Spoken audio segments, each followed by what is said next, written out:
So now, as you can see, we are back to no effects on your person and no lit up icon in the top left. However, we have not regressed in appearance. So you only regress in appearance after consecutive deaths, which is something that I have to give From Software credit for, because I think that was something they probably got heavy amounts of comments on from Dark Souls 1, was that I spent all this time making my character, yet 90% of Dark Souls 1 is going to be spent where I'm looking like a piece of beef jerky. What gives? So I imagine they changed it for that reasoning. Alright.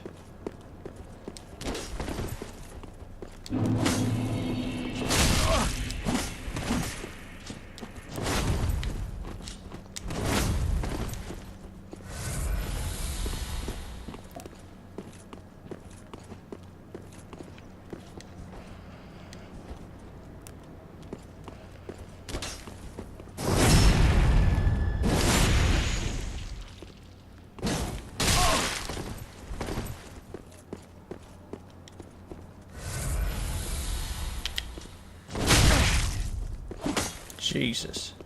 Well, you know what? I'm running away.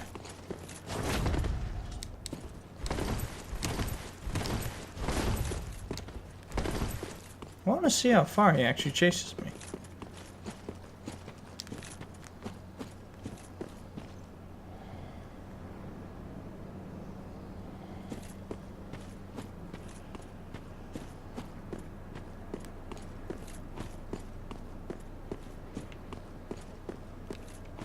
Anyways, I'll get him in a second. First, let's return to Firelink Shrine. So, hello. So, first off, place.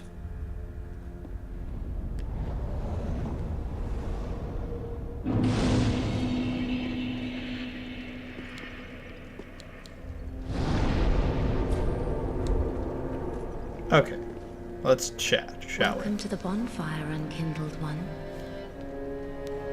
I am a firekeeper. I tend to the flame, and tend to thee. The lords have left their thrones, and must be delivered to them. To this end, I am at thy side. Ashen One, to be unkindled is to be a vessel for souls.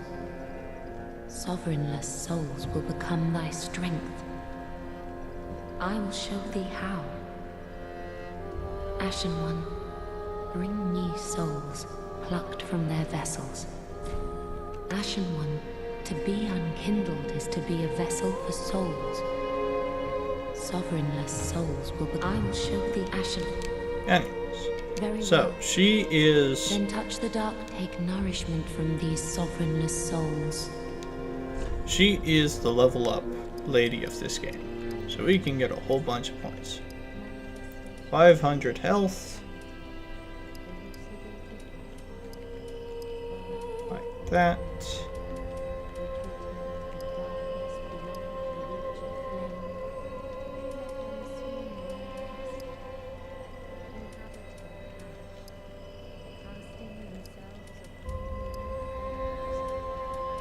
$550 health. 14 to 13. And there we go. Farewell, Ashen One, may the flames guide thee. So it's very clearly they took a lot of inspiration and design decisions from a combination of the Maiden in Black, from her dress and her garb, and the crown that goes over her eyes. And then the way she speaks is, I would say, closer to the doll from Bloodborne.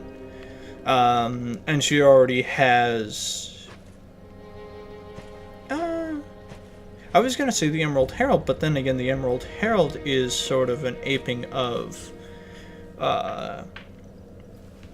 the made in black from demon souls. And then we have this person, who is very clearly just one of the ladies in red from the beginning of Dark 2. A pleasure to make thine acquaintance, Ashen One. I am but a humble handmaid of the shrine. Weapons, armor, trinkets, and spells. I've lots of little things to ease the burden of a weary traveler. And yes, I'm undead too, but not so charitable as to give my goods away. Ashen One, fetch souls and bring them to me. As is thy wont, no?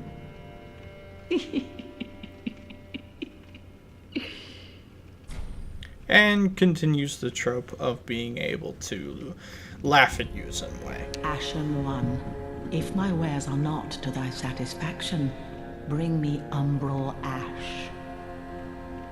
With ash, I'll fashion new wares.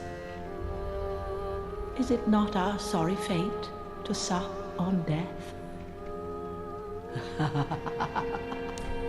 Knowest thou of that soppy gossip? That cordial intrusion layeth the path to embers? And so thou art in need of a soapstone, Ashen One. Then thy pockets will overflow with souls to trade to me. That's actually a very nice written piece of dialogue, because it's not saying exactly what a soapstone does, but it's pointing to what it means. It means that you can speak with others and cooperate with others, and because of that, you'll become rich with souls because of all the cooperation that you'll be performing in. Ashen One, bring... Is it not...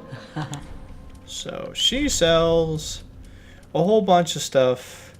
There's the short sword, scimitar, some basic level spells, the halberd, talisman and a staff, torch, the chainmail armor, and a few other odds and ends. Nothing of value currently, but if you get her, as she says, umbral ash, then you can get decent stuff from her. And then, of course, we have our old friend, Andre the Smith. Now, there's a couple things here. Number one, I'm not very disappointed that they just brought Andre back, because I've always enjoyed Andre. But at the same time, it would have been okay if they had built a new Smith character to showcase. And he is clearly working on an S-stock, I think. Or is it an S-stock? I can't... Yes, it is. Yeah. So he's banging on an S-stock. And once again, Andre, you have not a single piece of heating implement in and around your forge. You literally just have an anvil and a hammer. Nothing more.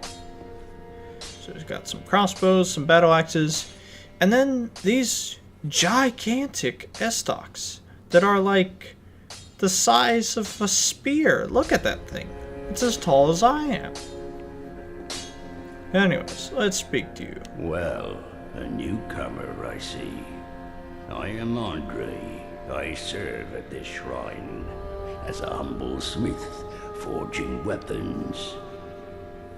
You're in search of the Lords of Cinder, I trust. A toilsome journey, I wager.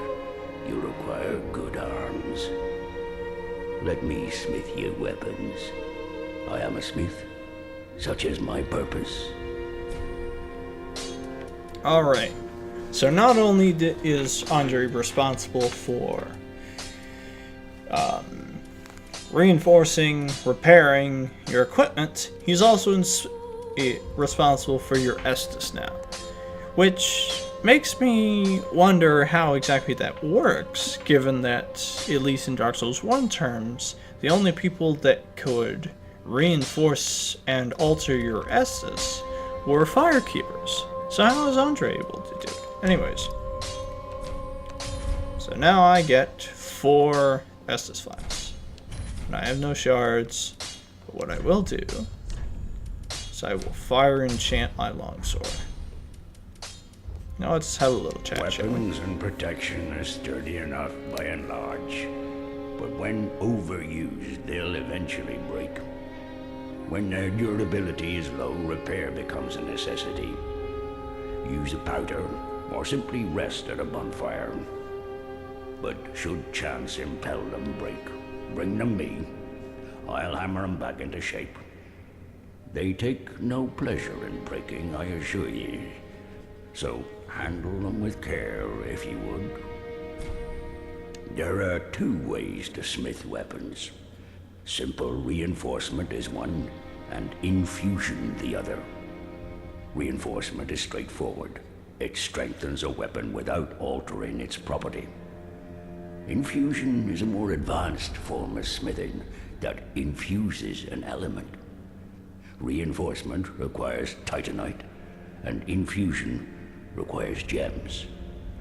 Bring the stones, and I'll do the smithing. It's my purpose, after all. In battle, your weapons are your only friends. Forge them well, and they won't let you down. And we get a gesture. Another matter. Infusing weapons with gems requires a special kind of coal. My humble coals won't be any use infusing more unusual gems. I know, it's an awful shame, but it's all I have. Oh, please don't give me that look. Believe it or not, I'm quite thin-skinned.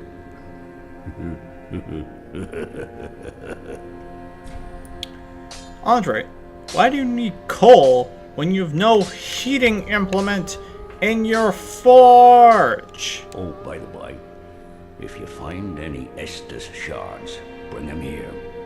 They can be used to reinforce either of your Estus flasks. Without those flasks, you'd want for life or focus. And they'll always stay with you. Why not treat them well? Huh? Weapons and when you shoot, I'll have they take. Thank you, Andre.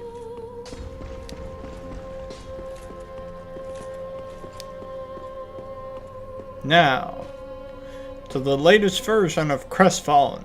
Crestfallen 3.0 at this point? 4.0? Who knows? Ah, another one roused from the sleep of death.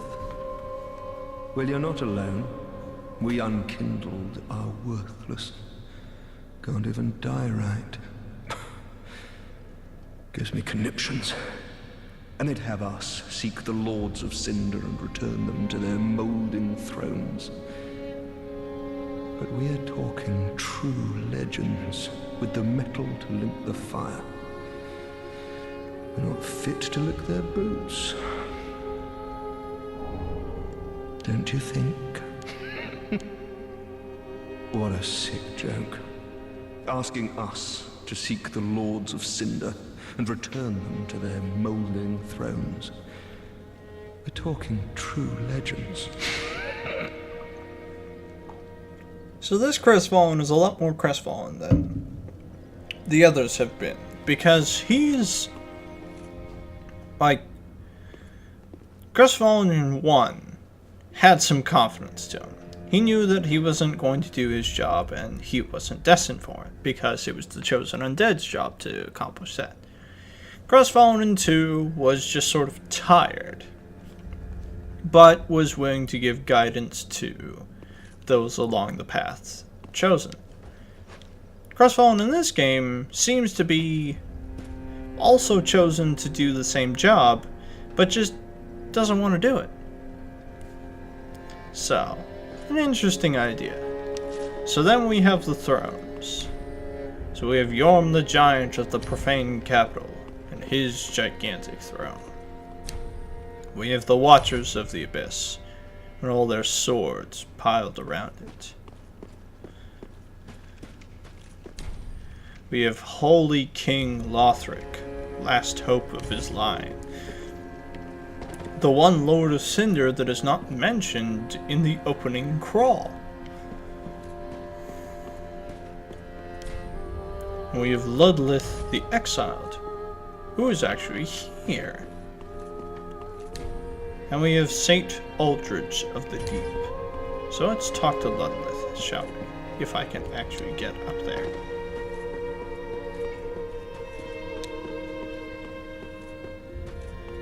So, Ludlith. O thou unkindled, and a seeker of lords. I am Ludlith of Corland.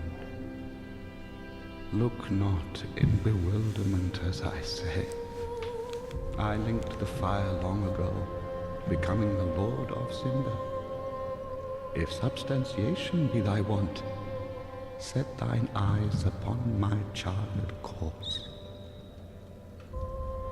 This sad cadaver, no need to be coy.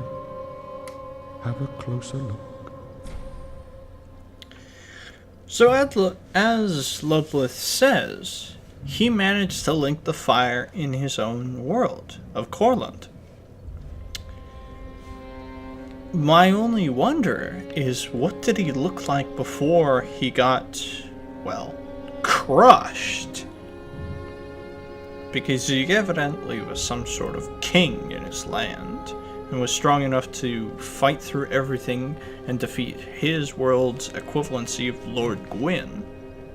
So, I have to only wonder what happened. Knowest thou of our purpose? 5 thrones will take 5 lords as kindling for the linking of the fire. The fast fading flame must be licked to preserve this world. A reenactment of the first linking of the fire. So it is, I became a Lord of Cinder. I may be but small, but I will die a Colossus. Knowest thou of so I may be but small, but I will die a Alright then. So, now that we've met everyone here, let's finish up this part by going and dealing with our friend out here, now that we're all powered up.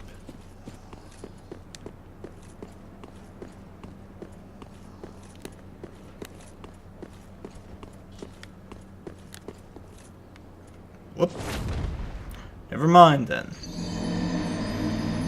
Although, he did jump after me. So that may have killed him, I don't know.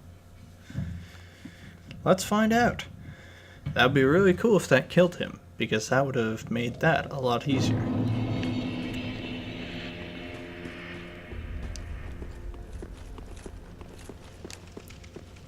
There's also something interesting about this game where it has to create these fog walls to load in the rest of the environment, which really puzzles me because it's not as if this section is overly gigantic in compared to the rest. Like, it can't be much larger than some of the other zones. Holy shit. Well, ladies and gentlemen, I think that is a perfect end to this part, as we just killed him without even having to touch him. So,